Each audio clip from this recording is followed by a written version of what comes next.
Welcome again to another episode of the Big Brothers of Destruction podcast. It's the Masaku. And it's your boy Swag Switcher in the building. Of course, once again, your friendly neighborhood MVP. Speaking of MVP, the stuff with the Hurt Syndicates going on, they finally accepted MJF. Listen, I love it. The whole thing has been hilariously funny. Like, it's one of the few things that's going right with AEW. That whole storyline with them was what you say? Oh, 100%. Like, it's one of the few things that are just interesting that's going on with AEW right now. Like, freaking, since you brought him up and whatnot, just going into the whole, this week in wrestling, because, I've been diving into some wrestling this week. Put me on. Where I did not watch a whole lot of wrestling last week, I was on my A game this week. And okay. But I feel as if it was almost a waste of time to be on my A game, because I'll be honest, this week was boring. Okay, I'm glad I'm not the only one that thought that. All right. Damn. Like, before we get to AEW, because just the show, like, I'm about to say, hold on, AEW has some interesting stuff happen this week, so. Yes, they fucking did. Are you gonna give them their kudos again? Fam. So listen, I watched Raw. So I watched Raw when it happened. And then like 2 days later, I was like, I forgot to write notes about it. So I was like, what happened on Raw? I don't fucking remember what happened on Raw. Yeah. I ain't gonna lie, bro. Like, Raw was kind of weak sauce.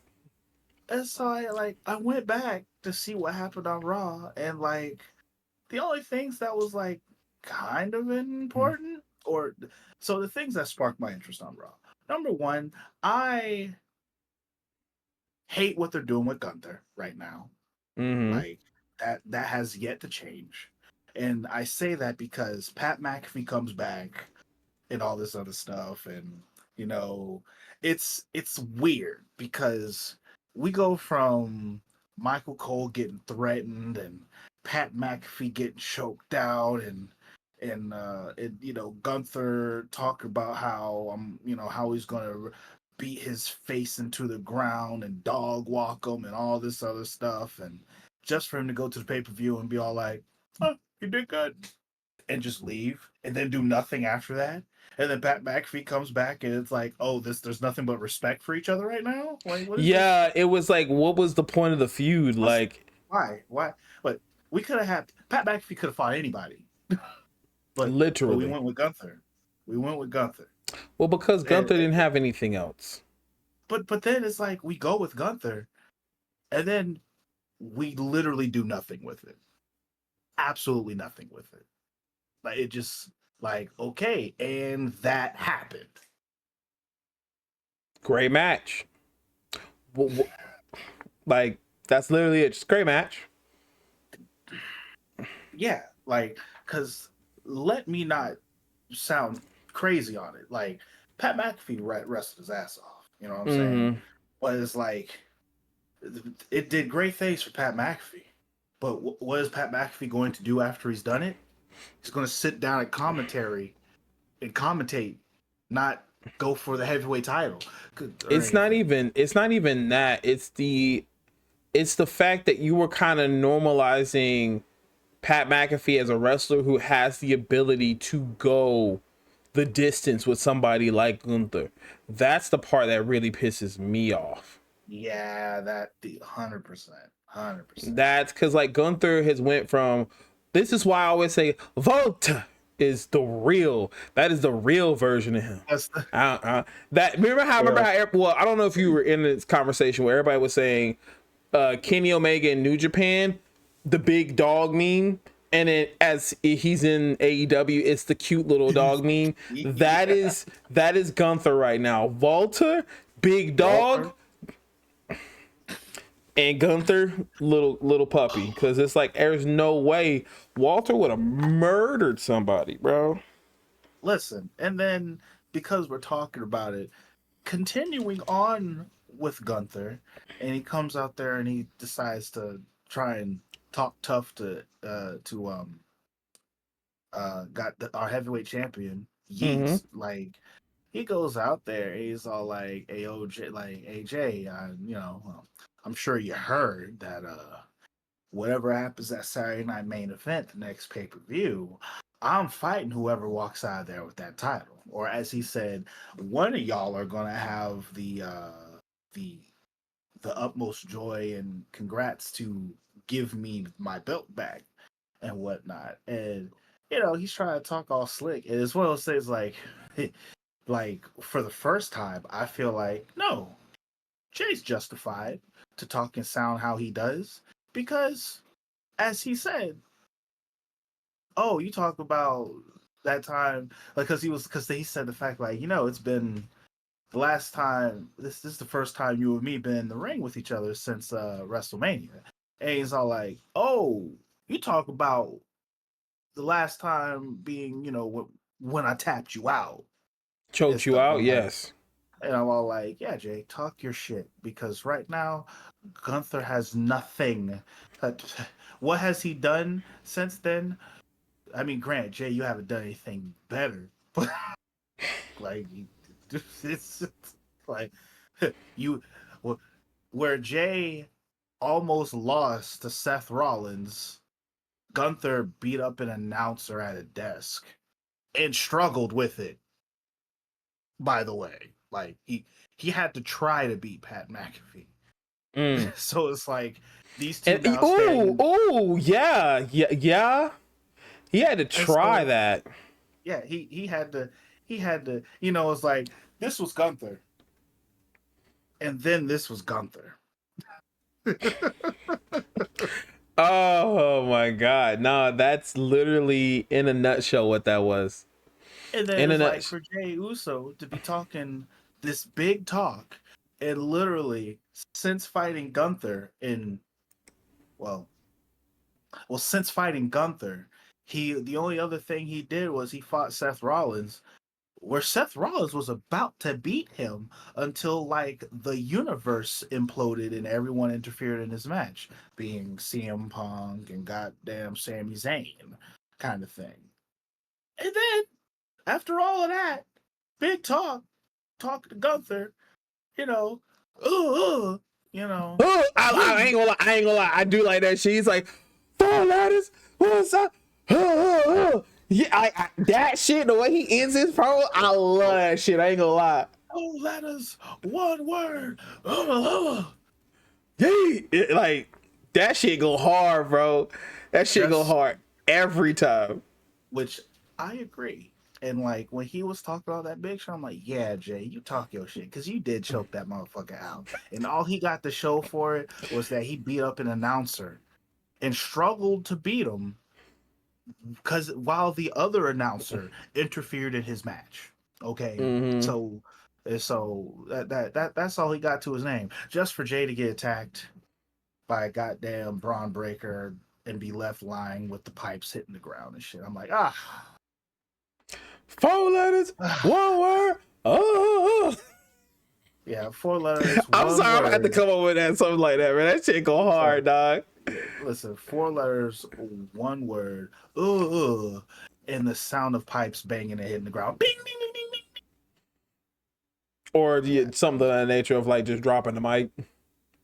no. But literally, the pipes was left hitting the ground because Braun Breaker beat the brakes off him backstage. I'm thinking of when he was on the mic again in front of him with Gunther is what we were talking about. Oh no. Literally, like promptly after he got done talking to Gunther, Oh, Braun Breaker came out there and beat his ass. So it's nah, I like, know oh, what you're talking about. Okay, it took me a second to slightly remember the crazy. so yeah, Um, that was that. So yeah, hate where Gunther is. The other mm-hmm, thing though, the other thing that two things that did crack me up about Raw. First, right, is Penta versus Chad Gable. mm-hmm. Oh The yeah. whole time, I the banter between Pat McAfee and Michael Cole was absolutely hilarious because Michael Cole the whole time is talking about Chad Gable, like Chad, because he thinks he knows that Chad Gable is the big American. All right. And Mm-hmm. so the whole time he's all like, he's talking trash and shit. He's like, Chad Gable probably should put the mask back on because it seems to be winning more matches wearing the mask as opposed to just being out there as himself. And then every time Michael Cole says something about those two being the same, Pat McAfee he just continues like, well, unfortunately that really can't be a thing because they're literally two different people. They're not the same person. And then Michael Cole says something else, and it's all like, once again, Michael Cole, not the same person. Grande Americano is not Chad Gable.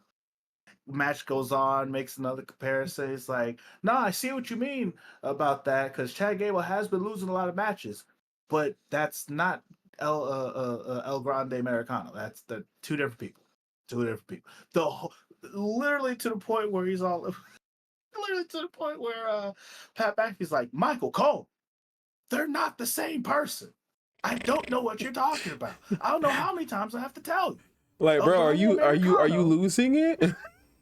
He's like, El Grande Americano is the one person over here. Chad Gable is over here. They're not the same people. I don't know why you keep doing this. Like, it's.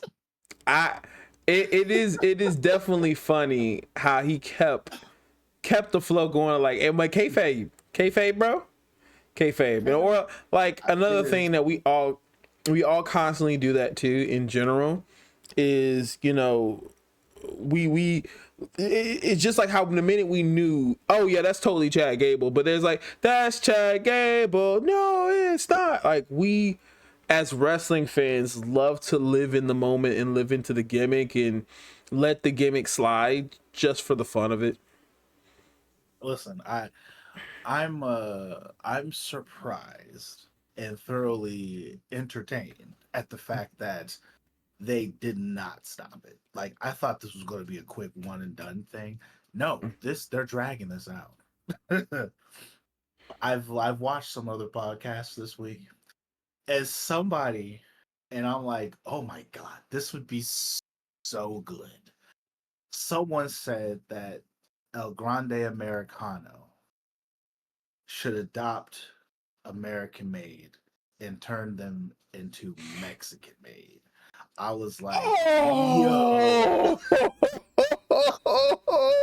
Oh, bro, Mexican yeah, made. that would be wild. I'm not gonna lie, but like, It's literally just Ivy Nile and the Creed brothers with freaking luchador masks. I don't. That one's Fam, pretty wild. I'm not gonna lie. it would be so good. Listen, that absolute That cinema. would be hilarious. I would be here for that. Absolute cinema. I That would be here for that. peak cinema. Freaking American outfit Ivy now becomes part of becomes luchadors and now they are Mexican made. Crazy. Hey, honestly, with Homegirl, she would basically be the equivalent of Sexy Star and Lucha Underground, because she was definitely an athlete of that sort. The only problem is like with what they're doing is cool, but for them to take the whole team and turning them into Mexican made, and especially considering the fact that near one of them has a lick of Mexicano in them. Hey, you never know. You know how the motherfuckers be doing their ancestries? Listen, the only person who might have somewhere close to maybe some kind of Española within the confines of their Espanola. in the confines of their blood system might be Ivy Nile, and that only would be because she probably got some Italian in there, and Italy is very close to Spain. And that's probably the closest to Latino that any of them has swimming around in them. The Espanol is still what gets me right now. The Hispaniola. Insane. And that she might have the Espanola. Española. That's what we're calling it now. All right, bro. We just bugging the fuck out. I'm really hung up on that. I'm sorry. Española. You know what? That's almost the equivalent of me. Somebody saying, oh yeah, I think I passed it to you. I sent it to you on Facebook. Yes, It was Shorty said jalapeno. The jalapeno joint. Oh man, I was so heated about that. She didn't say jalapeno. What did she say? Hold up. She said was she saying jalapeno? Yeah, jalapeno. Oh my god. I was ready to go the fuck off. Cause I was like, no, she didn't just say that. No, she didn't say that. Whenever I'm around like Spanish friends, just to mess with them, I do that. I'll just be like, "Hey, can you pass the jalapeno chips?" And like, it's almost as if their body seizes up, and they're like, "Yes," because it's one of those like, "What the hell did you just say?" It's almost like I can't think of it as an equivalent of what we. I can't even think of the equivalent what that would be like for us, but not to get too far off into that topic, but so this week of wrestling, Raw was not that interesting. Jeff Cobb's debut was a Jeff Cobb match. I don't know what to tell you, but it was a Jeff Cobb match. Wasn't bad, wasn't. Oh, listen. Now, I feel it's funny because you saying that, right? Because I've seen him before and I'm watching this. I'm like, okay, so he's taking this very, very, very slow and methodical approach is what he's doing. All right, I can deal with that. I can mess with that. That's fine. It's okay. However, like, I'm glad that the match went as it did because, like, it still made LA Knight not look like a fucking bitch. I mean, because he didn't win, because he lost dirty. So, because Solo and all of them. And now I will say, comparatively speaking, SmackDown was definitely better than Raw, hands down. Because everything that I said about Raw. Oh, you know what? You know what? Listen, I was about to agree. We talked about Raw up until this point, that was the only thing that was important about Raw to me. Those were the only things that I thought was like, oh, that's funny. Oh, that's cool. That was it. Like, no, the reason why I was gonna agree is because the SmackDown's main event, which was Tiffany versus Nia Jax, that was a pay-per-view match on SmackDown. Listen, I hate to sound like that bitter ass nigga that's still sour about WrestleMania, but that would have been so much better of a WrestleMania match if we would have had that instead. You know why? Because your fucking queen was not up to speed for that match. Yeah. Yeah, you heard me. See, now you out here making up stories and shit. Bro, you just literally said that match would have been better. In your match, the match already included your queen. Yes, it did. But who says it was her? Oh, get the fuck out of here. Tiffany is doing her damn job right now. She is killing it. Do not dare. Listen, honestly, I have to give that match to Nia. Like, Nia, like, she has gotten so good. She has gotten so good. She's gotten better, yes.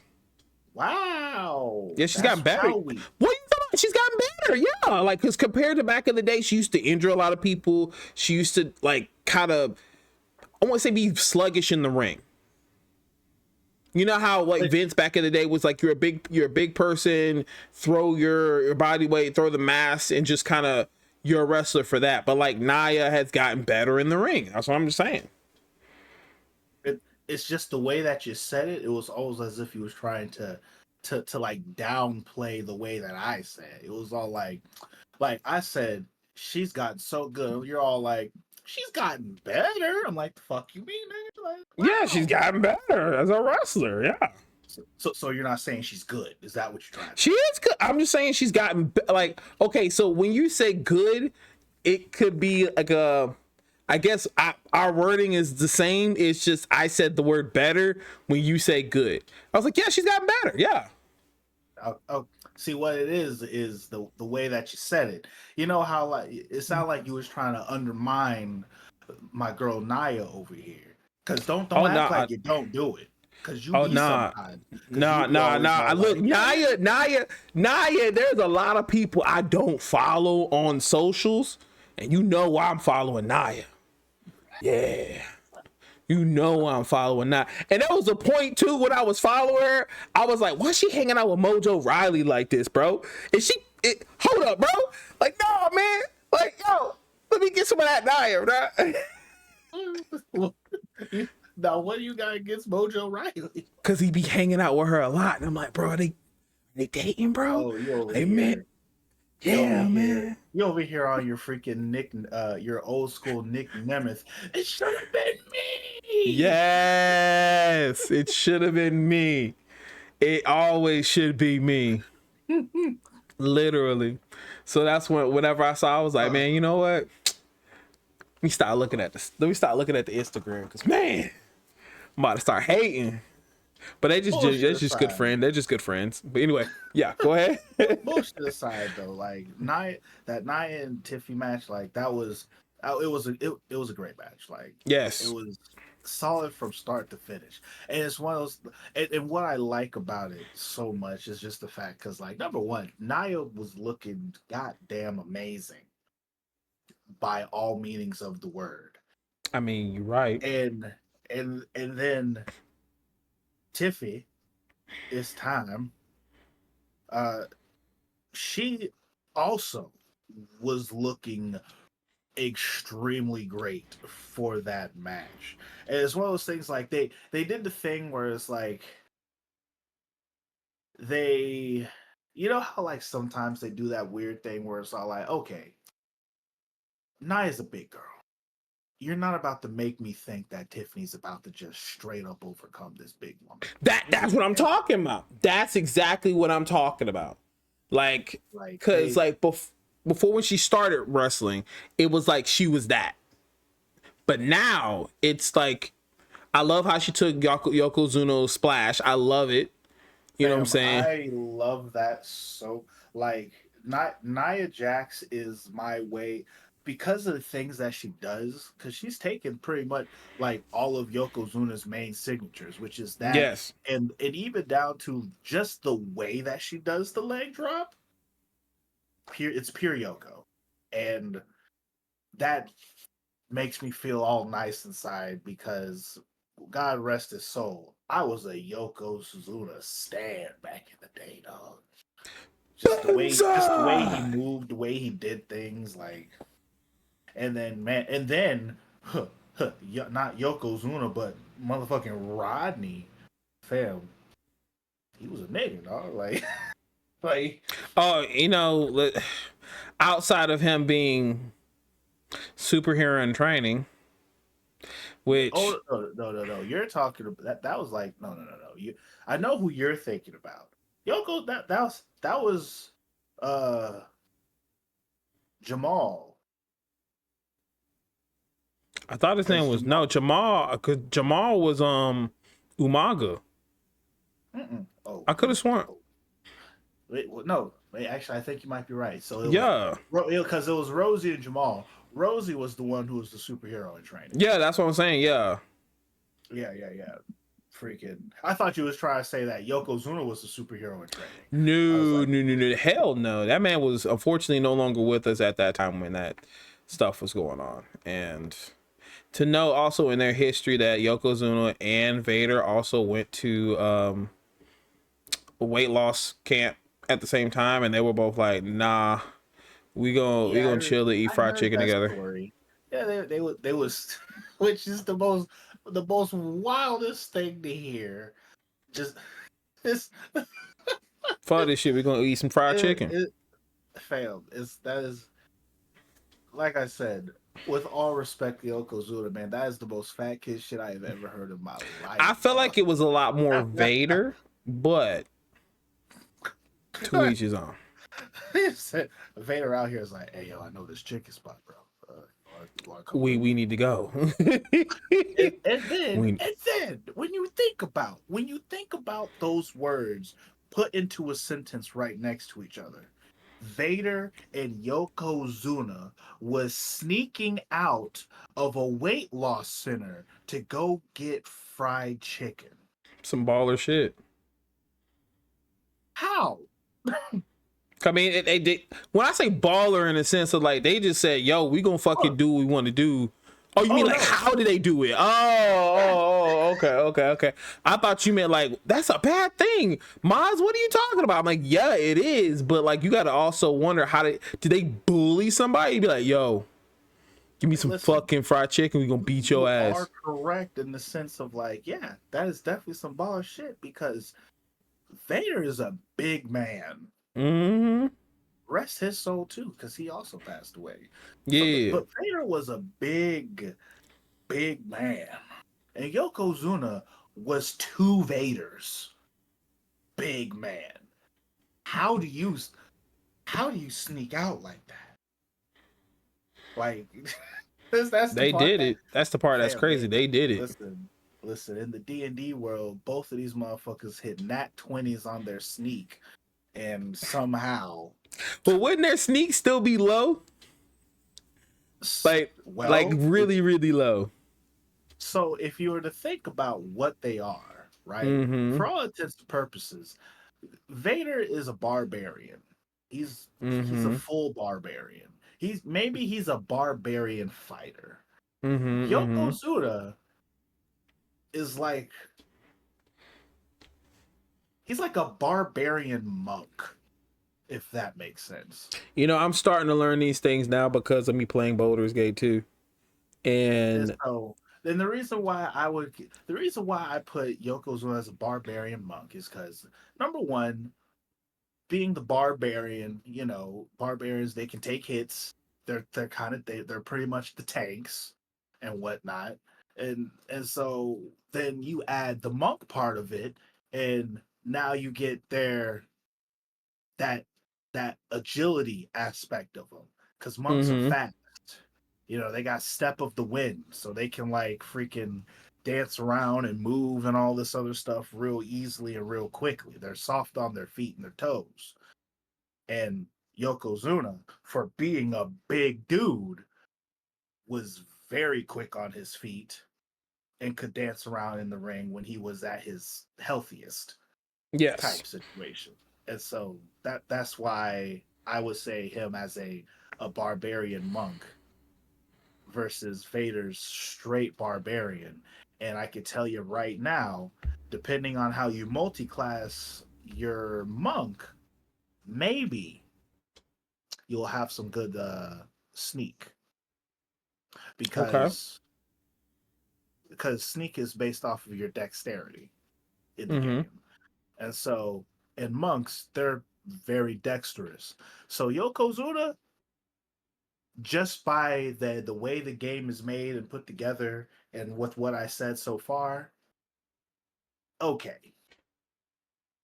Big Van Vader, it's time. Vader time. Barbarians don't sneak. Wait.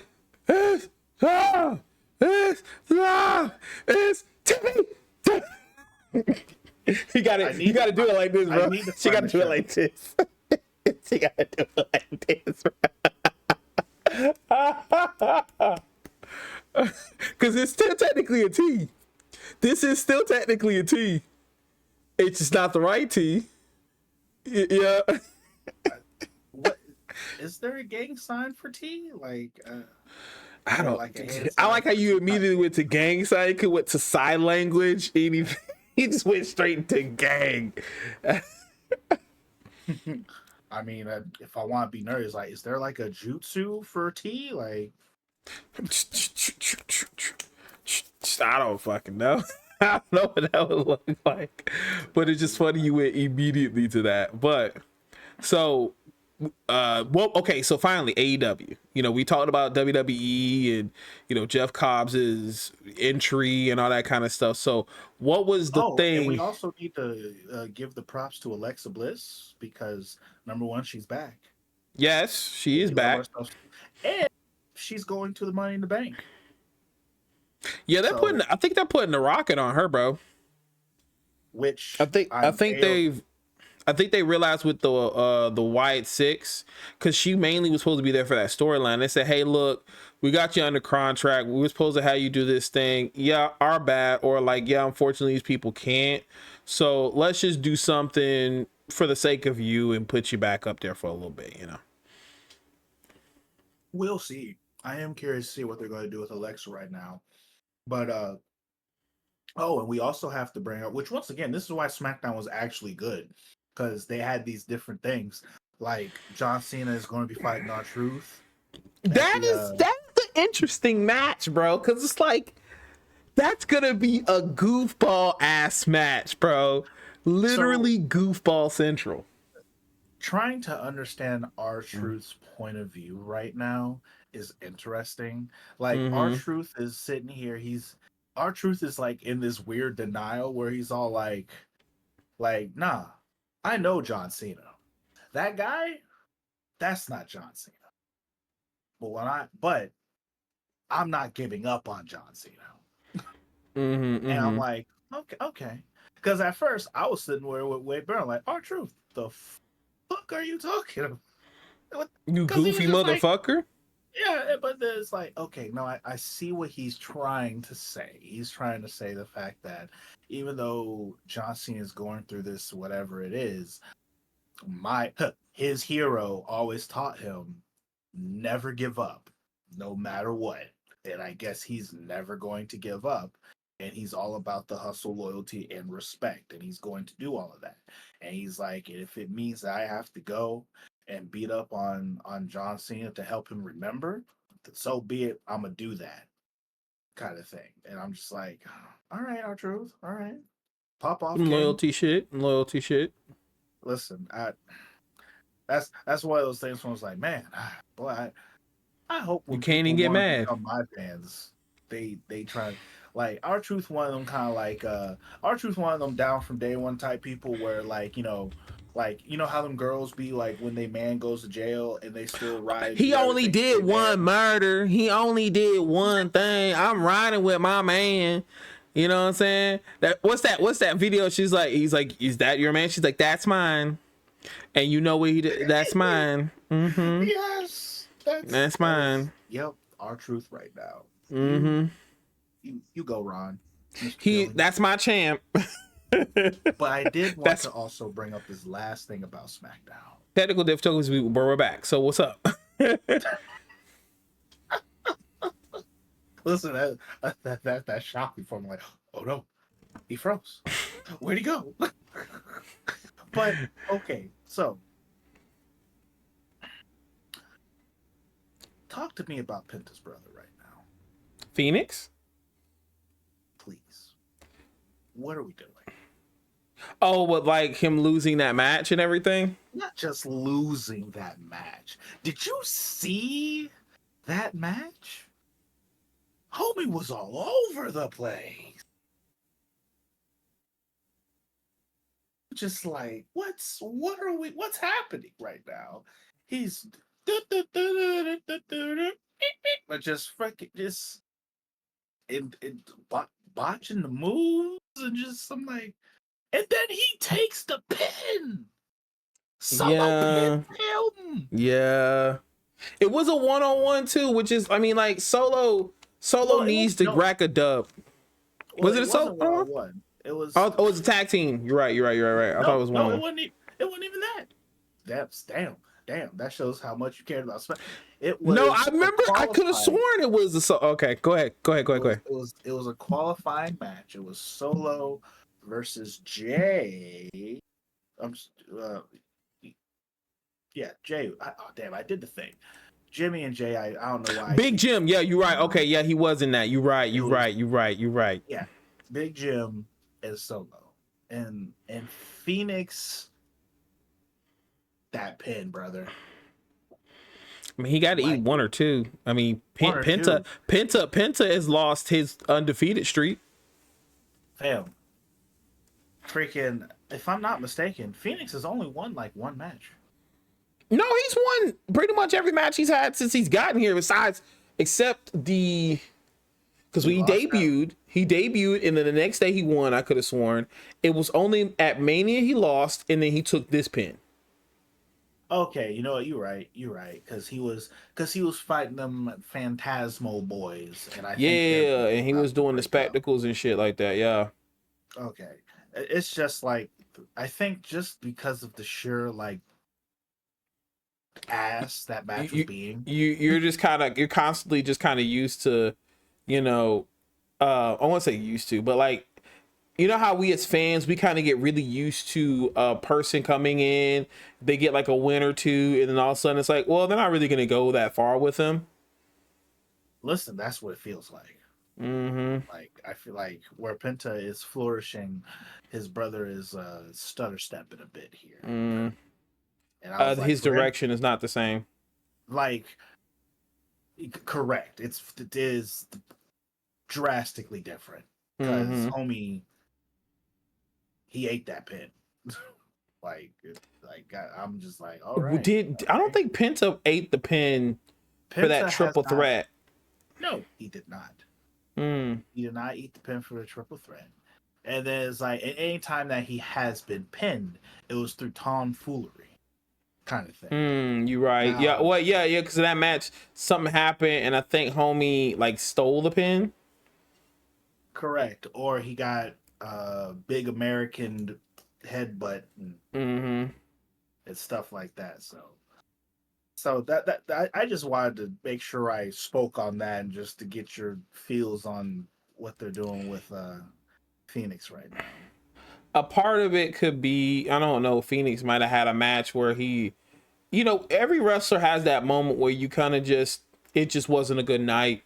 Chemistry wasn't right, and that's even in the music industry when we've had nights when we do shows and you just see the audience is just not vibing with the music. Nobody wants to, give you any energy. They're just there. You know what I'm saying? So it kind of feels like something like that. But for maybe Phoenix, I don't know if something may have happened during that day. He got in the ring and it just wasn't his night. It just wasn't his night. Like it was just now, granted, it wasn't FTR bad. Ooh. But going into AEW though, so like night and day difference between WWE and AEW stuff. Because like AEW was exciting. It held my attention. Like the Hurt Business thing that we was talking about. Now, to their credit, this is what they call it. Good storytelling. No. This because this week this was an event type situation, which was like Beach Break. I think they called it, right? Yeah, Beach Break. Yeah.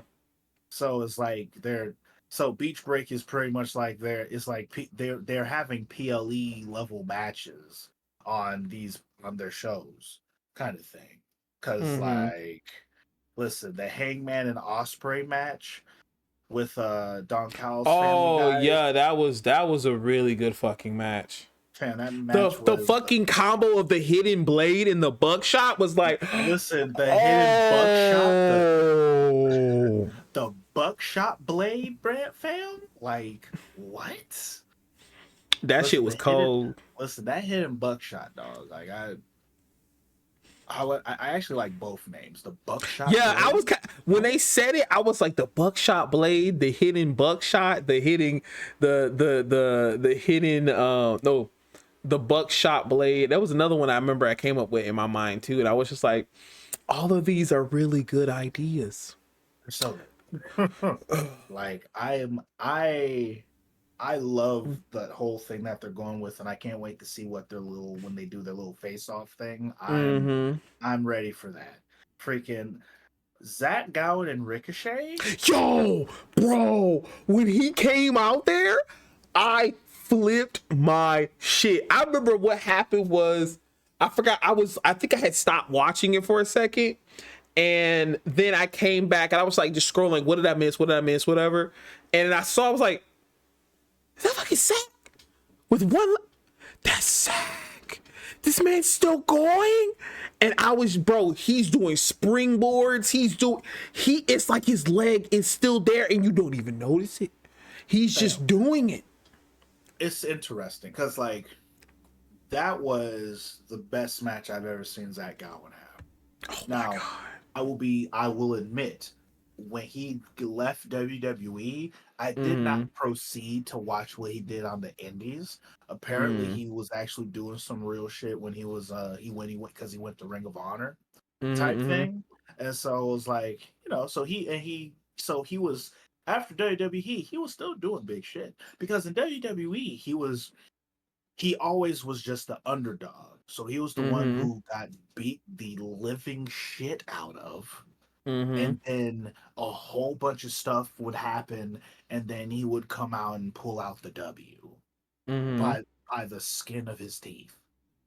But when he went up against Ricochet, though, like, I'm just like, oh, who is this man? This because once again, when we was watching Zach Gowen, he was literally a child. Yes. like 18 to like early 20-year-old one-legged moonsault boy kind of thing, getting pushed down the stairs by Brock Lesnar. That's crazy. And now we're looking at grown-ass man with a family, Zach Gowen, and I'm like, going the fuck off, going off on Ricochet, like that was a good match. Not now, considering, right? Because just to make a quick comparison, Pat McAfee and Gunther, Ricochet and Zach Gowen, just the idea of these two really big heels fighting someone who they're undermining in their match. Yeah. Kind of thing, but then all of a sudden they're like, oh, I gotta take this guy seriously and actually have to try and fight, kind of thing. Like, comparably speaking, Ricochet and Zach Gowen did it so much better, because this boosted Ricochet easy. Okay, you feel like it boosted his stake as a heel, or where do you feel like it boosted him at? Everything. Okay. Now, Grant, let me put it this way, because like I'm one of those guys who, because me being a WWE stan, I really only watched Ricochet when he was in WWE. Now I'm aware of what Ricochet / Mr. Puma is capable of, kind of thing.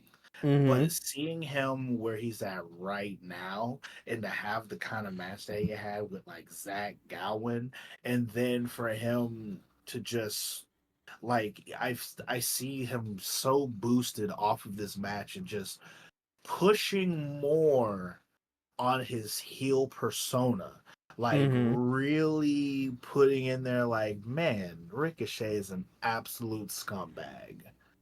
As where with this same type of deal with Gunther, this is like, man, Gunther's turned into an absolute pussy. And it's crazy right now, bro. Like it is blowing my brains out because I'm just like, bro, I'm losing belief in Gunther. I love how you're like, yo, he is an absolute pussy. like you said that. You said that in your spirit. Oh my brother, like it is. Testify. You got completed. You got completed. He said, my brother. Let me testify. Let me testify. Let me talk to you. That more so. Now, I am surprised at what they did with Toni Storm, though, with her taking that pin. She took the pin. Was this the one she took the pin in? She did. She took the pin. Yeah. And now, at the next pay-per-view, she's got to fight this dancing girl. I forget her name. But I did too. But, Not in the back, not like saying she wasn't memorable. It's just like in the moment, like it's a new wrestler to us and everything. Correct. And I remember like her and Tony Storm had a small little something like, but like because I don't watch, what is it? Stardom Ring of Honor. and Ring No, of Honor. because I Yeah. don't watch Ring of Honor, I did not get the full details of it. Now they did on Collision kind of explain their little relationship that they've had up until this point, which was nice. But I was very surprised about her taking that pin and whatnot. And the main things when it comes to Collision, because Collision was just a bunch of good matches, like the Learning Tree versus the what are those boys' names? Them Samoan boys. Goddamn. Oh, it's right there at the tip of my tongue. Gates of Agony. There you go. Oh, it was like, yeah, it took me a minute too. I was like, wait, who the fuck? Listen, Gates of Agony street fight. That street fight was something serious. Like It was pretty good. I really want Brian, Keith to finally get the chance to be the bounty hunter like he was in the Indies, bro. He used to come out to Still Tipping.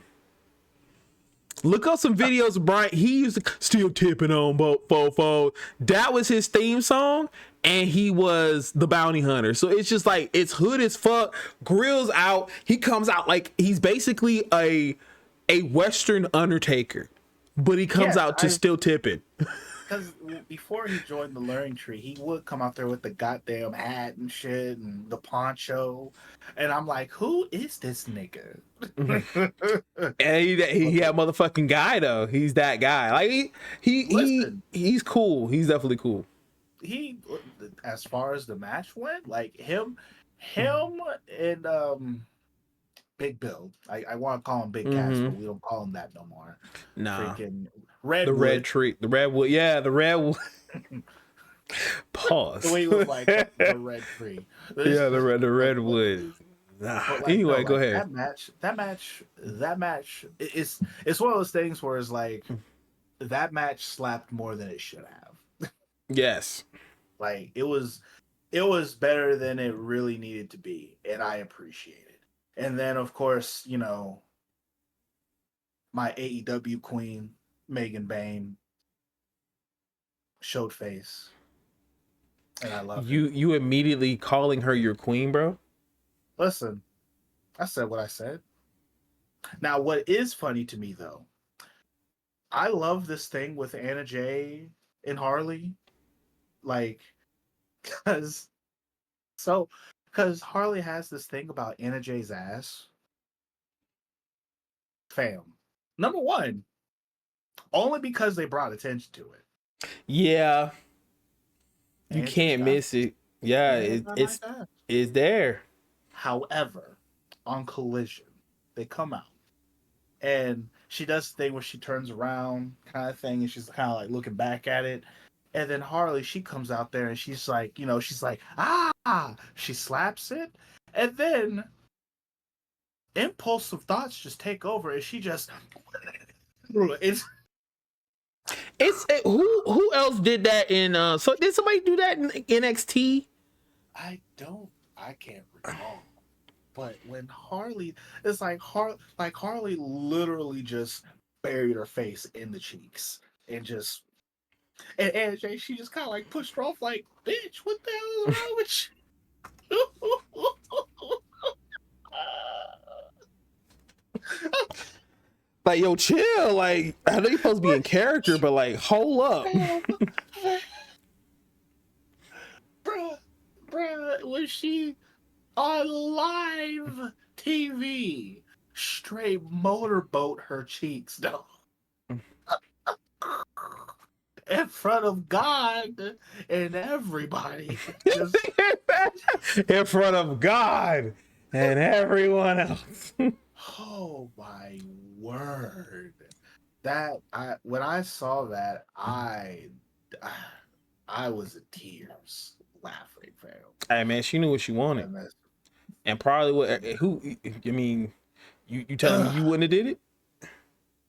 And the only other thing I did want to bring up, only because like it like not to make it in, not to end talking about Yeah, AEW yeah, on a yeah, sad note, but they did actually come out and say the fact that apparently JR has been diagnosed with colon cancer. And he's actually yes. supposed to be getting some kind of surgery going on this week. And so it's like, oh, that's crazy and that's a surprise. Hopefully, we're hoping JR can come through and we'll be able to hear some more good old JR just a little bit longer. Because, man, oh man, colon cancer is no joke. It isn't. But, And, you know, JR is for a lot of us, especially people who watched the Attitude Era, he was the voice. He was one of the voices that made Raw in every show what it was. Like, there was JR times where he's the voice of our childhood. yes, him and you gotta give it to King too, because like while JR is part, like King is in it, literally one cannot exist without the other. Oh, yes, it's the Yeah, yin and yang. yeah, it is the yin and yang, and You can't have JR without Jerry Larry the King. but I'm still gonna say this to this day. Even though JR is a great commentator, there is no better commentator than Joey Styles. And but that is also because I am an ECW guy, and I also got to give it to Matt Striker. Matt Striker, watching him on Lucha, bro, I met him at WrestleCon, and this is when Lucha was popping. I said, "Yo, Matt, I know you probably don't care about me as a fan or whatever, but I want to just tell you right now, I really appreciate what you are doing on Lucha as a commentator. You make that show really good." And it just I can't remember the exact words, but he was like, yo, like for a moment he paused and he says, "You know what, actually thank you so much, like that really meant something to me." Like it didn't feel like it was like he fabricated it, like, oh yeah, it's a fan telling me this, like blah blah blah, like let me get him to go on. But he like paused, like he never heard it kind of thing, you know. Mm-hmm. And you have to process, like, damn, I didn't think people really liked me like that. Yeah, that realization of recognition, you know what I'm saying? Like where it's like, so people do fuck with me. Yeah, that's a nice feeling. It was it was a good moment to have, and I mean I haven't had a chance to bump into him since, but it was like I saw him at WrestleCon years ago, and I just had to tell him that because on Lucha, you know, with him and Vampiro is a good addition too. You gotta watch Lucha, bro. I can't stress this enough. You know, you've been diving into some wrestling, but you gotta watch this Lucha, bro. I am going to make the promise that I will promise that when June hits, I'm a binge. Okay. As a matter of fact, we can even do a Patreon thing in the future where it's just us watching Lucha. Listen, I'm down for that too. Either way, I will binge. Because like I said, I've seen small bits and pieces because it was definitely something that I you know, it was like accidentally stepped in, like, ew, what is this? Oh no, this is good. No, that was what Lucha Underground was for me and Antonio at the time. You know what's funny when you say something like that? It was like earlier today, Corey had spilled alcohol on the floor, like rubbing alcohol, and she did it like, you know how you try to save something from spilling, and it was like, and I was like, no, that's fine. Floor's clean now. Floor's clean. The floor is clean. We know that now. Honestly, I was like, no, it's good. It's good. It's good. It's not going to stain anything. It's not. It's not on the floor now.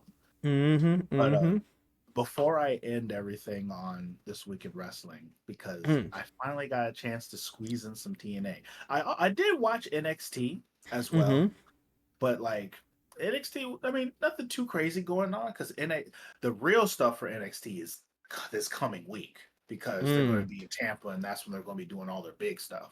So literally NXT was literally set up for all of that. But real quick before you get into that, I'm really stressed about trying to make it to a Tampa show because I don't know if Cena's going, and I kind of need that one last being in the presence of Cena in the arena and hearing that, you know, because it's the last run. It's the last run. But driving 2 hours to watch that show, it's like, do I want to do it? I'm like, I don't think Cena's gonna be there.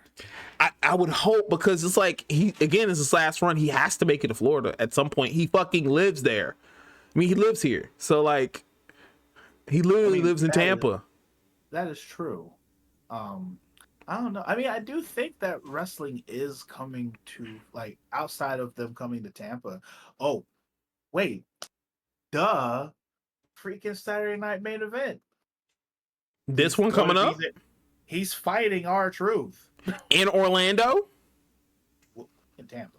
So that's what I'm talking about. I'm talking about Orlando wise. Now, I don't know what Orlando. Well, I don't know when they're coming back to Orlando. Yeah, I'm sure if they do, he probably will. And it's next Saturday. Yes, next Saturday. Oh no, I'm not going that. Not going there. I don't got my funds don't allow that. I feel that. But the last little thing I did want to bring up. Yeah, go ahead. My bad. Outside of the fact that on TNA, number one, TNA, I like TNA. Almost feels like it's like the second brand to NXT. So it's like if NXT is Raw, TNA is SmackDown right now, and I'm kind of feeling that. Okay. And it's like because I'm trying to like make TNA my normal watch on Thursdays. It's like I'm still getting acclimated to it, but guess who popped up on TNA that I was not prepared to see? And what's even funnier, she shows up and is teaming up with goddamn Tessa Blanchard. I think hold on. In TNA, she goes by Victoria Crawford, but you would know her as Alicia Fox. Yeah, she's working with Santino now, isn't she? And that was quite the surprise, because like I'm watching the match and I'm like, because the Victoria Crawford I didn't recognize, but I'm looking at this girl as she's coming out to the ring. I'm like, hold up, because she comes out to the ring and she's got, like, you know how she always has that freaking like the onesie kind of, yeah. No, she always has like that I forget what it's called. It's not garland. Jesus Christ! Wow, garland. No, the boa. You know, like boa. Because she would always she used to always come out with the boa. Yeah, but, like, She doesn't wear it. She just always has it in her hand. She just does the little dip with it, and I was like, she did all those mannerisms. I'm like, why you look familiar? Alicia Fox, is that you? Yes. And then like they kind of started talking about her and everything, and she literally did the thing where it's like, she showed up, she won a match, and now she's about to fight for the women's title. Like that's nostalgia. That's where she's at right now. Nostalgia. But it's like, and of course, you know, Aiden English on commentary, you know, he did bring up the fact that, you know, she's been in the business for a minute, and, you know, due to her accolades in, you know, in her you know, in the other places that she's been, and blah blah. I'm like, okay, no, that is Alicia Fox. Wow. Okay, I see you, girl. You still out here doing the thing. I fucks with it. It's just kind of funny that you with Tessa Blanchard with all the, you know, Tessa, we coming for you. Yeah. Like, oh, I'm guessing, like, is this Tessa's way of like, look, I have black friends, like, oh my God.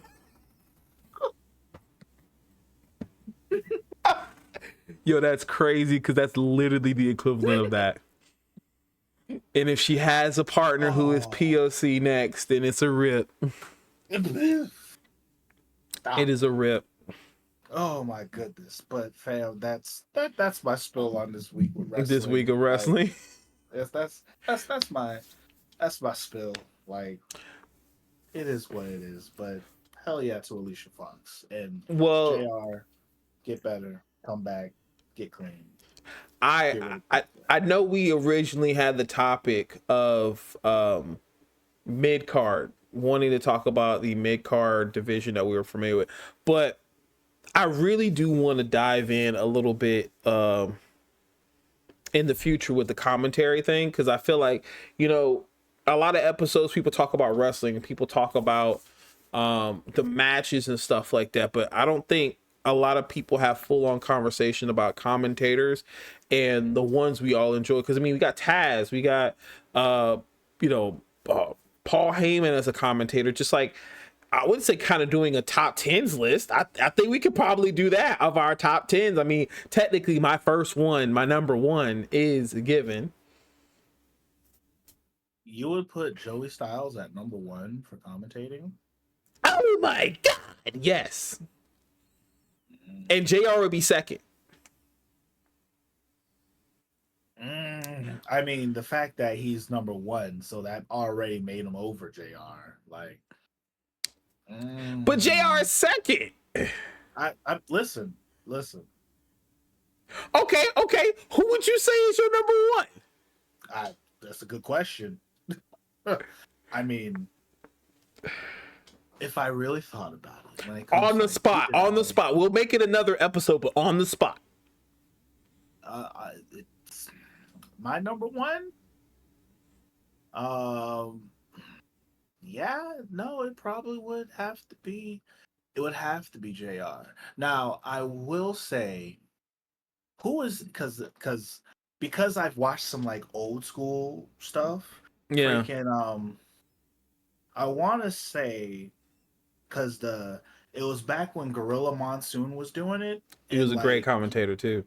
And he was with, I want to say, was it Bobby? Jesse Ventura? No. I do fuck with Jesse Ventura as a commentator. Yeah. That's what I'm saying. It's actually. Like, I really do fuck with Jesse Ventura as a commentator. I fuck with Jesse Ventura. All right, bro. Did you the conspiracy theorist that he currently is these days? No, did you see it was a video of him talking to, like, I want to say it was Congress or something like that, and he was talking about like when he enlisted in the army and he went to Vietnam and stuff like that. He came back and then he had served his country. He was like saying, I want to go back to Vietnam, and he said, his sergeant's like, why would you want to do that? He says, because at least in that country I'm considered a man.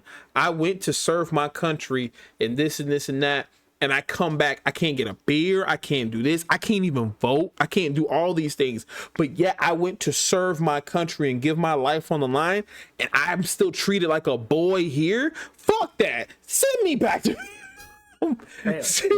Vietnam.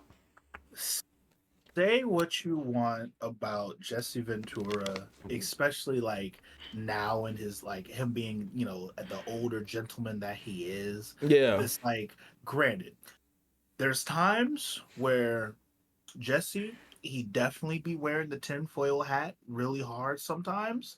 However, at the same time, when you think about the shit that he's seen, the shit that he's done, the places that he's been, what he has become, and where he's at right now, he's one of those people, he's one of the few people like, you know what? Wear that hat. You earned it. Because honestly, you're probably right, and we're the stupid ones. You know dead. what I'm saying?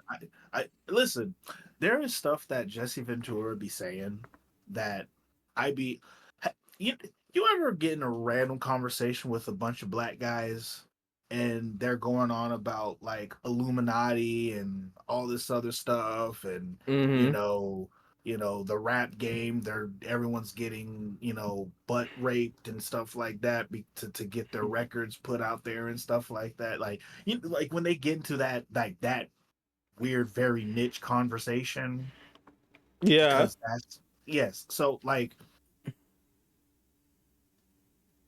Jesse Ventura is the kind of person if you had those conversations, Jesse would probably be like, well, of course, like, you guys are just smartening up to this and realizing it. Like, this has been going on since forever.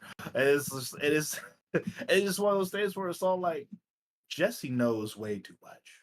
And the way that Jesse moves, because I've watched him in podcasts and listened to what he says, I'm like, the way that he moves, the things that he knows, yeah, no.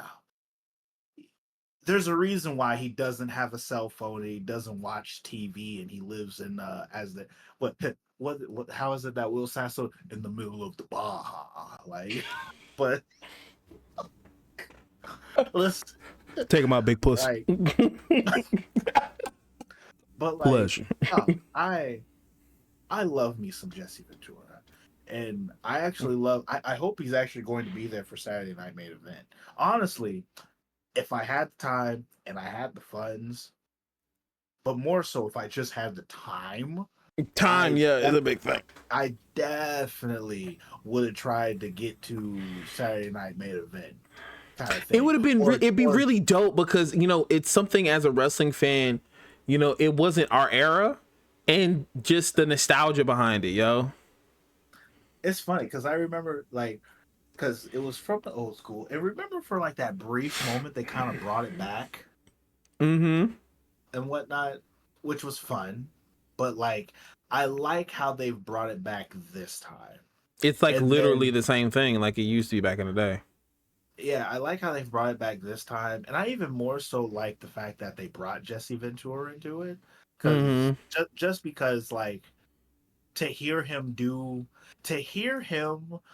his Jesse the Body now is like, oh, damn, Jesse, you still got it. Even though you're old and a little crazy in a good way, but he still gets it done. He still gets it done. And I love like some of the out of pocket like like his boiler room. Some of it, like, what was it? There was something that he had said about somebody, and I was like, "See, God, wow." I think I know what you're talking about. I just can't remember it right now. I don't remember the exact hot take, but like he just came out the bat with. I was just like, "All right, Jesse." Out of nowhere. Very much so. Very much so. But to answer the question, for now, we'll say JR. Okay. I will say challenge for next week is to go look back at your favorite commentators of all time. I feel like it's probably my mind would change, but a part of me is there's just something about that. Oh my God. It's just something about it, bro. I will say I have to give him credit, and I can understand why you would like it so much. Because like when he was commentating, it was just him. If I remember correctly. Like he was doing it solo. So and he had to be both a JR and a JR and a King at the same time. So he had to be color commentator and a complete and like give you everything, and he would just be him. Yeah, which that is. And now that is another thing I can also give him credit for, because like he was absolutely going to be him and he wasn't going to take shit from nobody. But once again, you know, that's just ECW for him.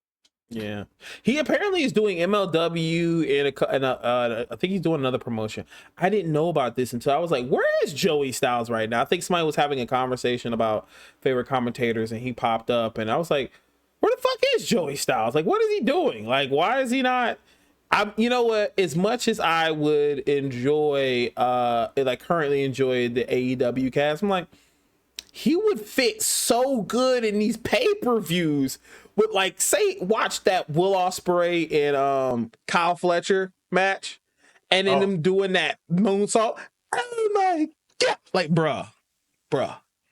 Now, and only because I know we'll probably dive deeper into it next week. Yeah. I will say, who could have been my favorite announcer, and the only reason why I can't make him be my favorite is because I just didn't get enough time with him. Mauro Ronaldo. Yes. Listen, Mauro. Mamma mia. If it was not for the fact that JBL was a dick, piece of shit bully, and made him leave, kind of thing. Oh my! Listen, Mauro. If Mauro could have still been in WWE all the way up until this point in some capacity, he would have easily been my favorite announcer, period. Damn. Over Easy. JR? Over JR, bro. Damn. Fam, Morrow was gold. He was. He could not fumble. He did not fumble. Like Watching NXT matches with him in like as a voice. Oh my gosh, that honestly was a part of what made the black and gold what it was. He sounded amazing when he was announcing, and like he was quick with it, with just the things that he said. It was like he brought the JR energy with a new voice and a new twang, and because he was also like in tune with just the world that was going on around him. Like there would just be certain things that he would compare something that happened in the ring with something that was going on. It was like currently in the world. Yeah, like like I was trying to make up one. Like it's like I was like he's more beat. I was like I was about to make a reference to the Diddy trial because I found out that that's actually happening right now. Oh yeah. So and the Diddy trial's been crazy already, and it's only been a week since it's been going on. Like I literally was just telling my roommate, who was also a wrestler, Ray Zion, Big Reg, like he was saying the fact that like it's only been a week and it's gotten so extremely crazy. And I was saying to him, I was like, fam, this is about to be bigger than the Michael Jackson trial. Like, because you remember when the Michael Jackson trial happened and how like everybody was just like waiting by the TV day by day to get the information. Or the R. Kelly trial, either one of them. I feel the R. Kelly trial not to really be trying to rank trials, but like I feel like R. Kelly's trial didn't live up to the hype that the Michael Jackson trial did, because that trial was crazy, and there was a lot of. But this Diddy trial, the baby oil trial that we got going with the Diddy parties, the baby oil trial is crazy. Oh my brother, testify, because that actually fits with what's going on. Actually, you probably shouldn't testify. No, yeah, because that means I was at the parties, and no, I was not at the parties.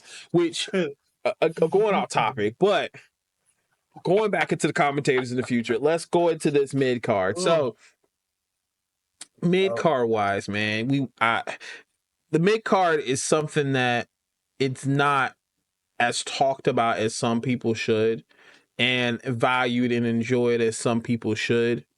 But a mid card is very important, and I never got the chance to. I don't think we were making a list, but we just wanted to talk about some of our favorite mid card wrestlers in general. And two of them that I could think of immediately is the APA.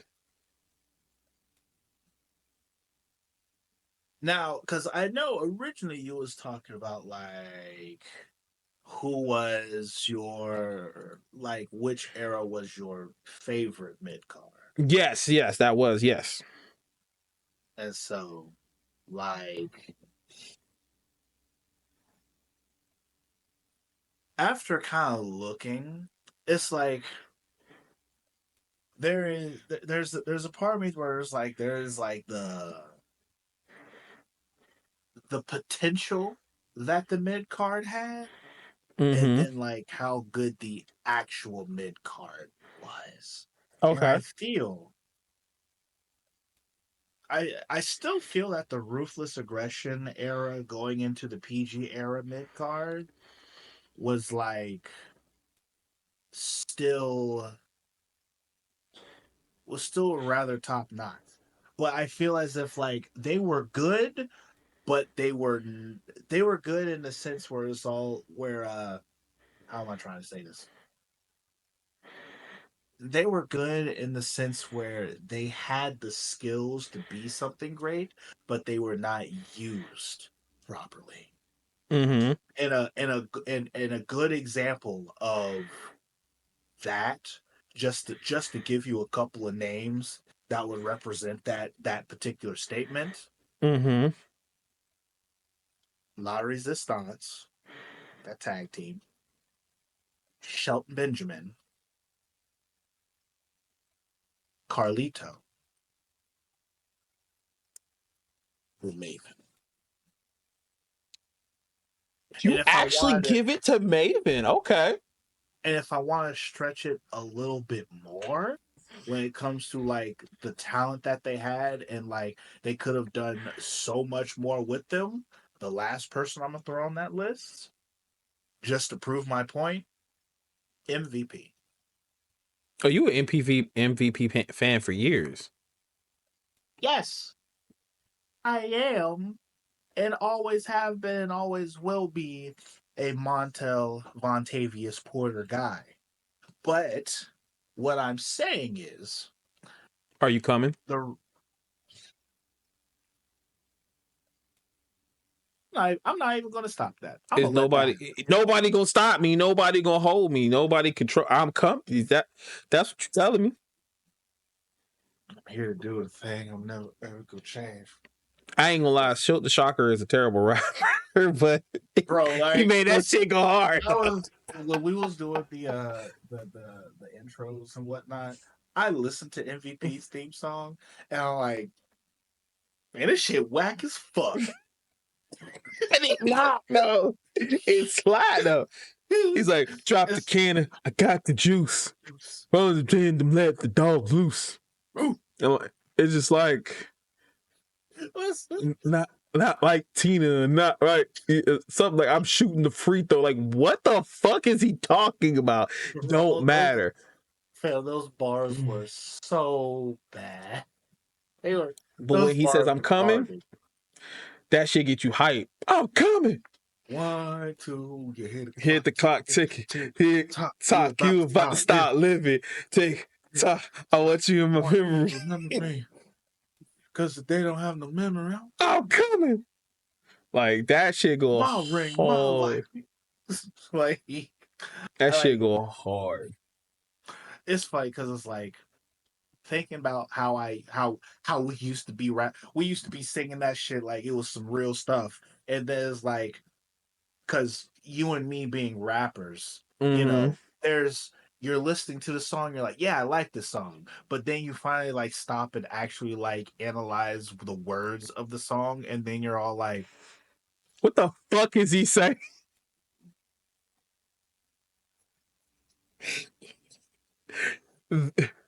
This is why I enjoy John Cena's My Time Is Now, because from a lyrical standpoint, trademark the truth, he delivered, bro.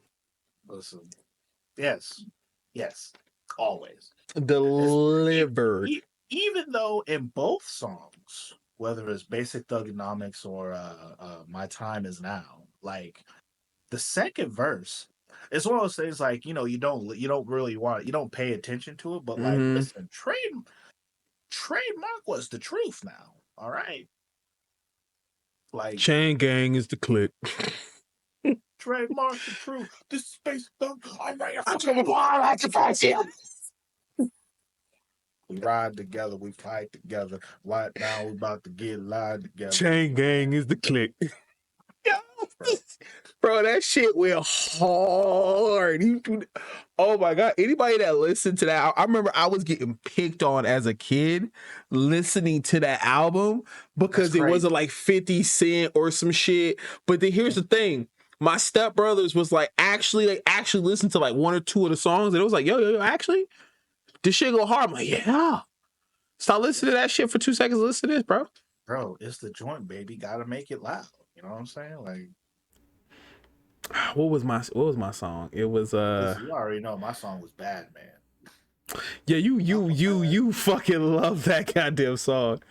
Devils rocking alien levels, like, man.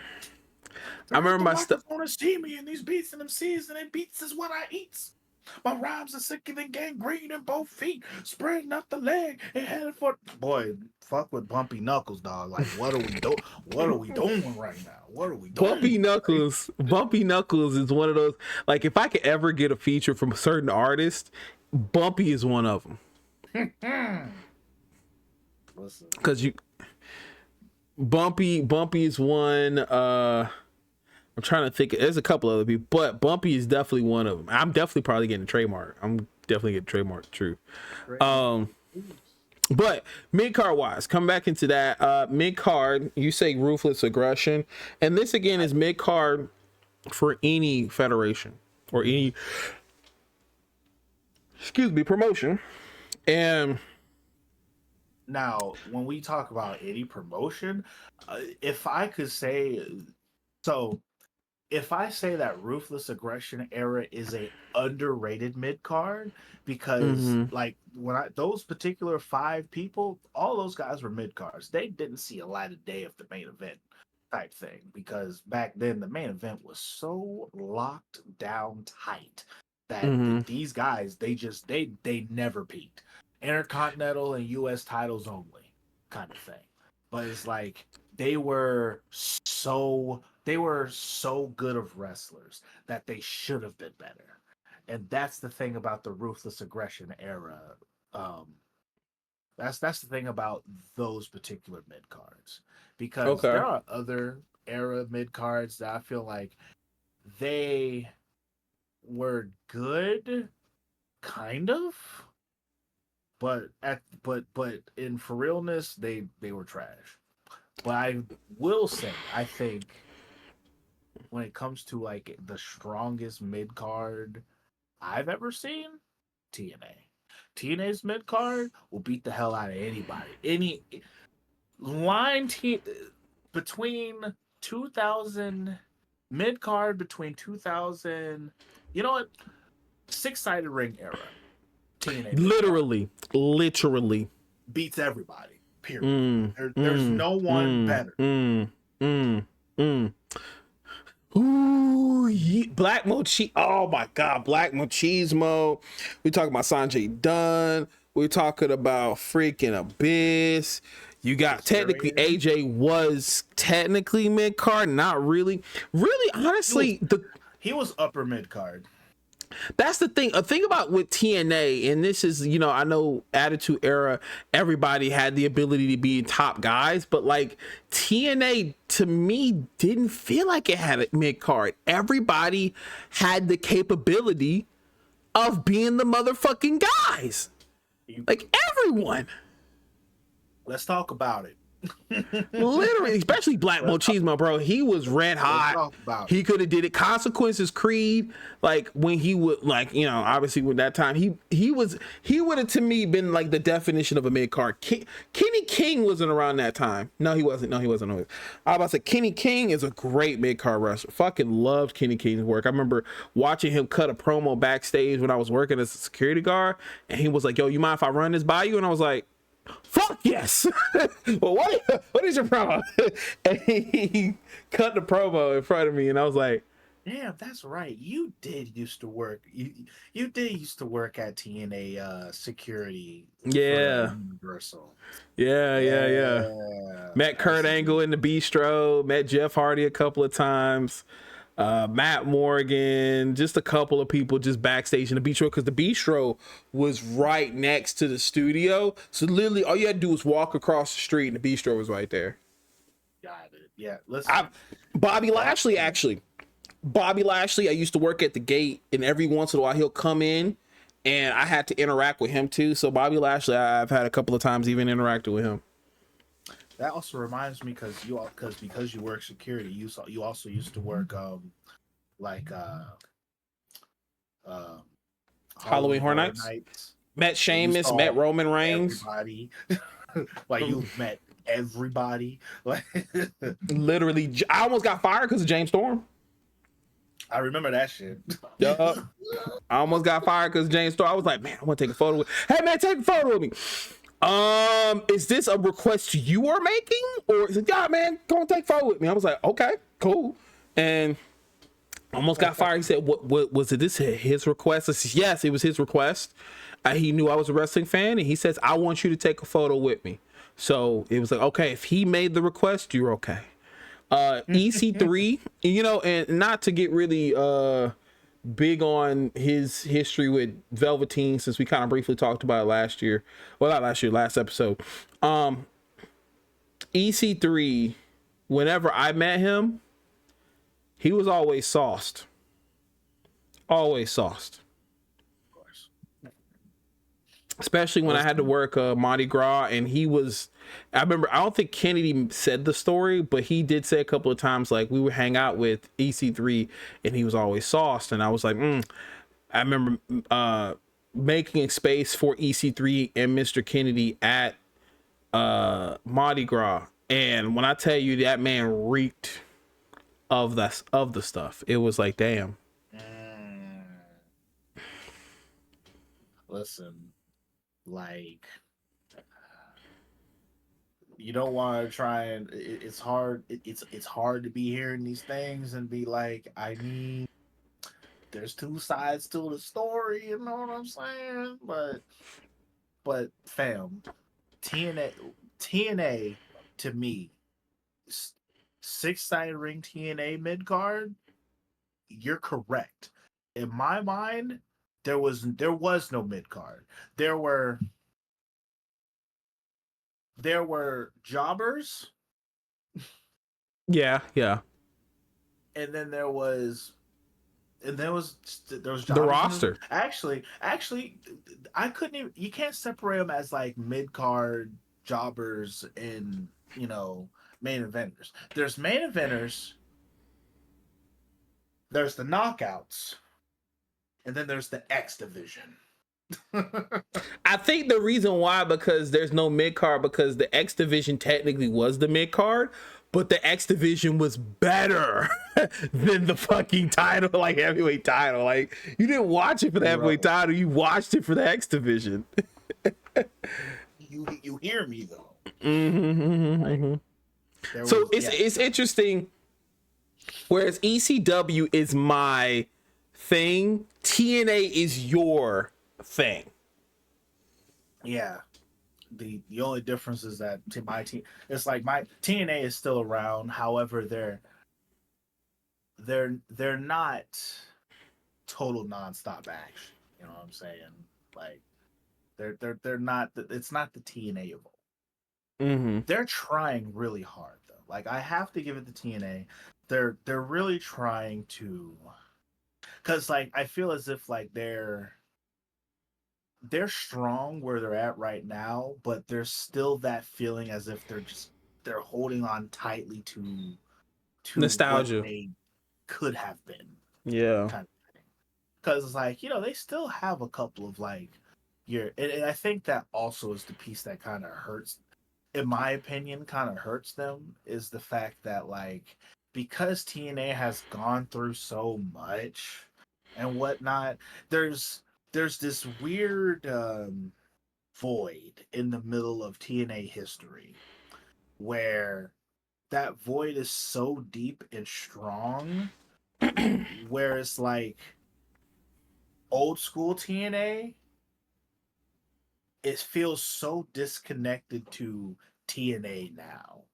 And I know a lot of that has to do with the fact like when it made its switch to Impact, and it really fucked it up. And so it's like, but even then, like before they made the switch to Impact, they was dying. Like they was in this downward spiral and dying for a very long time.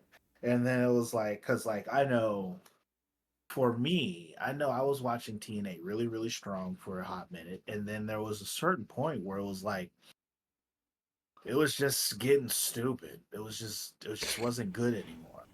It's like, getting stupid. It's crazy.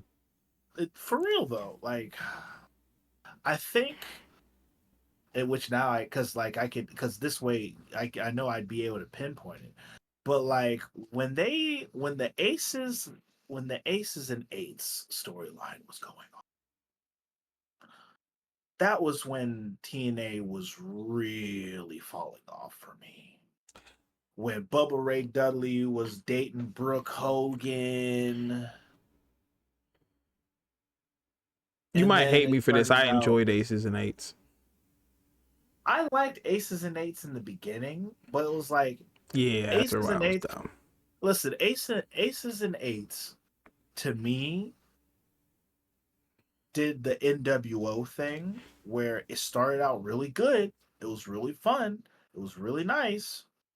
But then all these people started joining. And then it just kind of felt like we're just dragging it along. And then like I said, then the whole like love story between Brooke Hogan and Bubba Ray and all this other stuff. And it was like and it did that thing where it was like it was drowning out, to me, maybe someone else might think differently, but to me the whole aces and eights bullshit was like drowning out the rest of the TNA locker room stuff. So like people weren't like where it was one of those situations where like how it was for the Ruthless Aggression era. Like we got all of this good talent, all of these good mid card people that can easily get pushed up into the main event area. But the problem is the main event area is being gate kept, and nobody's letting any new niggas in there. It's being gate kept by all these old heads that are currently up in there, and no one, and they're every time someone's like, "Hey, can I get in this main event?" Access denied. Go sit down. That's why AJ left. I mean, that's kind of one of the reasons why, in general, like TNA was like, "Oh, you got fired from WWE." Come on, oh yeah, that's yeah. Come to TNA. We'll pay you a whole bunch of money to fuck around and hang around the top area and push all the TNA talent down. Because who was all in Aces and Eights? It was Bully. It was Devon. It was Briscoe. Not Briscoe. Eric Bischoff's son. He was in there. Some new people in there. I know Luke Gallows was in there. Some blonde dude. I can't remember his name, but he was a new talent. And Mr. Anderson got in it at one point. Taz was in it. That's all I can think of right now. Devon Dudley. Not Devon Dudley. Oh, D'Lo Brown. Oh, D'Lo Brown wasn't there. I actually barely remember D'Lo Brown being a part of that. He was like almost at the end-ish. Because I remember like there was a moment where it was like the leader of Aces and Eights, no one knew who it was, and then like it turned out it was. I'm pretty certain, like, didn't it turn out that it's the Bully. leader was well, no, because like there was someone else who was like above Bully Ray, and that person turned out to be that person turn out to be Devon? Like, no, Devon was the person running it until Bully. Whenever he turned, okay, so remember when he was trying to get with Brooke Hogan, right? And then he had the cage matches when he finally revealed he was the leader of Aces and Eights. And Devon was his soldier who was like, "Yo, you're gonna say you're the leader right now until I actually reveal myself as a leader." Okay, yeah, that's how I was remembering it. Yeah. So like, yeah. Now it's like because it was during this time because I typed in a quick picture. I'm like, the TNA heavyweight title was everything to me, bro. Oh, that belt. It looks like the big goal for you. That's why. To this day, I need. It's one of those things like I purposely don't look for it. Like I actually once upon a time, like I found it online and I like favorited it. And every once in a while I would click on that favorite link to see like, do they still have that belt there? I haven't clicked on it in a long time because my finances are just a little bit more stable.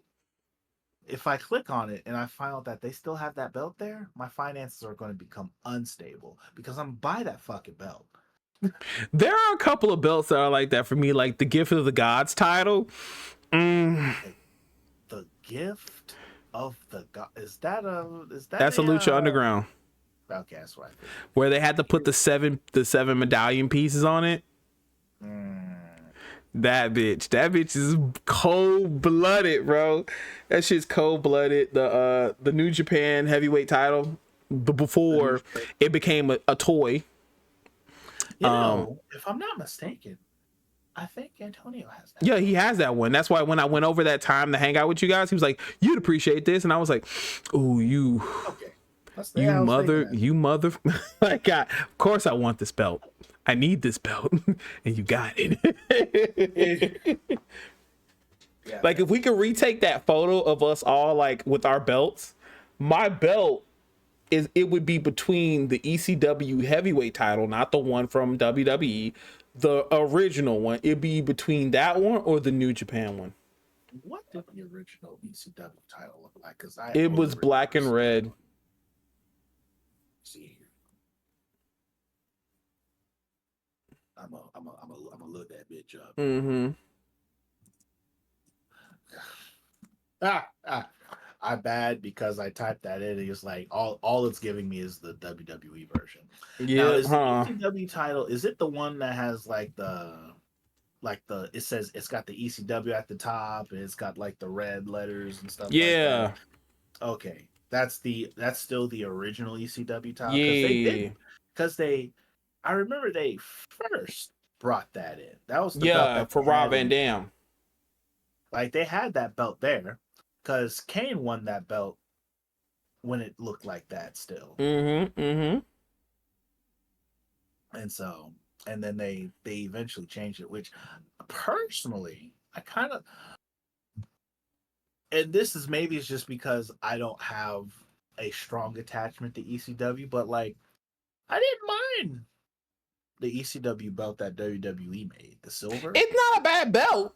It's just it's like it's like taking, okay, how did you feel when the Blue Eagle was switched to the Undisputed title? How did you feel looking at that belt? Because I hate the Undisputed title I hate that belt. I hate how it looks. I hate that belt. Yeah, it's not my favorite.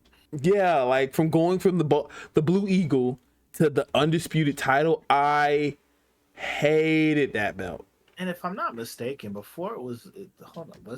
Because before it was like the Blue Eagle. It was like the instead of like the fancy one, it was still the round Blue Eagle, right? Yeah. But like, and even then, I still preferred that over the Undisputed title. The Undisputed title literally had to grow on. It never grew on me. I know, to me, it's the Brock Lesnar belt. I don't care what anybody says. It's the Brock Lesnar belt, because that's the only person that I can connect that belt to. And not to say like Eddie Guerrero winning it and everybody else. It's just the only person I can remember with that belt is Brock Lesnar. It's that Lesnar. Yes, because it's the only person that if it was being worn by somebody, it looked good on Brock. I mean, I hated it on Brock back then, but honestly, I still don't care the fact that Brock Lesnar had that belt for so fucking long. Matter of fact, you know why I also hated it? Because the SmackDown Shut Your Mouth, the way it looked on that game was gross. It looked like a damn toy. Like the way they made their belts back in that day on SmackDown, here, Shut Your Mouth, and not Here Comes the Pain, because Here Comes the Pain, I think, was the big gold and the spinner belt at that time, wasn't it? No, he was still U.S. title. It was still the Undisputed title. Yeah, Here Comes, and the spinner belt was the U.S. title belt, which that one was a solid belt. To this day, still want the spinner belt, U.S. title belt, of course. That I remember when he first got that belt and he did that skit with the shorty. He was like, "Can we touch it?" You know, and it was like, bruh. I saw that skit not too long ago, and I'm just like, wow, we did that back then. Look at it. Look at the belt on the game. It looked like booty. It looked booty. It did not look up to. It definitely did not look up to par for like how good it was meant to be, kind of thing. Because like honestly, it's because of that the reason why I became such a big gold kind of guy. Is like, and of course, my kid brain at the time, and even now, I was like, why would I want to be the WWE champion when I can be the champion of the world? I see where your brain is going. Or was I missing something? No, I see where your brain is going. I see what you're cooking. I see what you're cooking. And so I'm just like, and of course, at the time, like, because Triple H held the belt. God, Triple H looked good with the big gold. I literally put it in the video that I made, so you saw that. I did it on purpose because, yeah, it really looks good on Triple H. Listen, I don't give a damn what Lord Zay says. Here, damn title, bitch. Like, look, man. I can't. I can't. I know you was mad. You was mad about that shit. I absolutely cannot stand Lord Zay with this here damn bullshit. Fucking. How dare you talk down about my big gold? Hey, and look, and that right now is Jey Uso. Here, damn. Wow. You know that's why Damian Priest ain't got shit. How about? I'm sorry. No, I mean, because when he had it was a here, damn too. Let me calm down. He did too. I ain't gonna lie. But that's what I'm saying. It was a here damn because that title reign was not rememberable. But okay. But just in case, because we did have that. What happened with that weird cut? Like, could you still hear me when we had that weird dip out? I can still hear you. Yeah. Okay. Now I have to see how this comes in through the. No, there's a point where you pause in the scene. You're like, and you're talking for a good minute. It's hilarious. This is gonna be one of those interesting episodes, but as you said, my final comments on like the mid cards, like in between from the Ruthless Aggression, and then I will also even say like that the PG era kind of stuff. There was guys that were in the mid card that like number one, they was given the most ass gimmicks, and then they did not get their time to shine, kind of thing, or they was giving really bad gimmicks and not given the chance to like make it actually work. Like freaking, because people who was also in that card, like, remember Jimmy Wang Yang? Remember that guy? Hey man, look, man, as dumb as that gimmick was, bro, he was getting love. He was getting love. Fucking. It was just I hated that shit because he did it like the right way, but it was just that shit eating like. I hated it. A-Train. Remember Tensai? Yes, Tensai. Tensai was supposed to go over. He was supposed to be Tensai big. was supposed to be big-ish. And you know what happened? John Cena. The shovel was real. And he became a Funkasaurus. The partner to the Funkasaurus. Somebody, and I feel like at that time at his age, weren't they called Tons of Fun? Oh no! Don't remind me. Don't. And we go end this off the right way when it comes to these when it comes to our mid card. You say TNA Ruthless Aggression, but TNA overall 6-sided ring era is your era. For me, it's a mix between Lucha Underground's mid card, where you had Killshot, you had King Cuerno, which is Santo Escobar. Yeah, and whenever he came, and I was like, why do I see this tattoo? Is that him? So yeah, and even though Mil Muertes, he was a mid card at one point.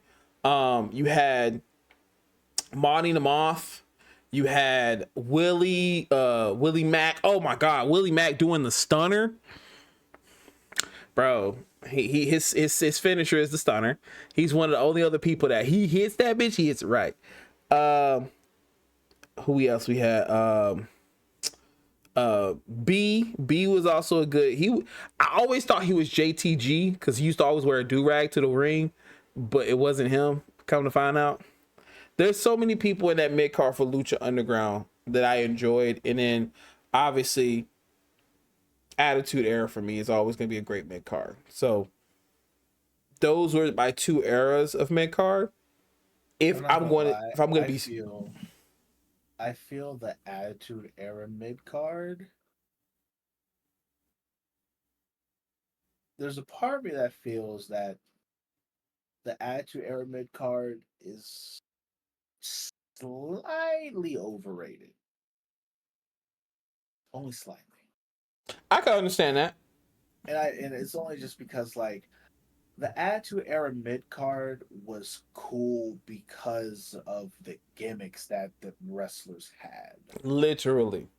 Now, whether or not if the wrestlers that was given these particular gimmicks in that mid card were actually fucking good, not the case. Different story. Not the case. And that's me forcefully taking the rose-colored glasses off, which is why. Yeah, no, like Gangrel, as much as a cool gimmick and theme he was, not that great of a wrestler. The Godfather, his matches were never that spectacle. It was he was really there for the hoes. Hardcore Holly was a good mid card to me, but not somebody memorable enough. Too Cool was a very good mid card tag team. You couldn't help but love them when they go out. There's so many people that's like that. And listen, like freaking Mark Romero when he had Sable, we all know how that went.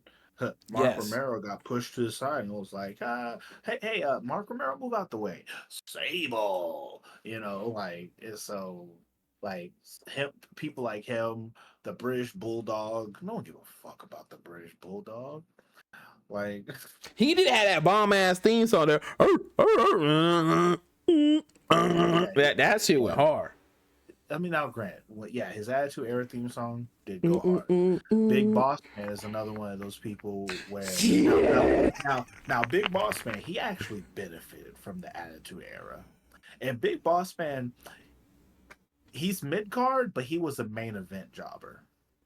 Yes, because he would job to Austin so many times. He was the one. He fought all of the big important people and never won.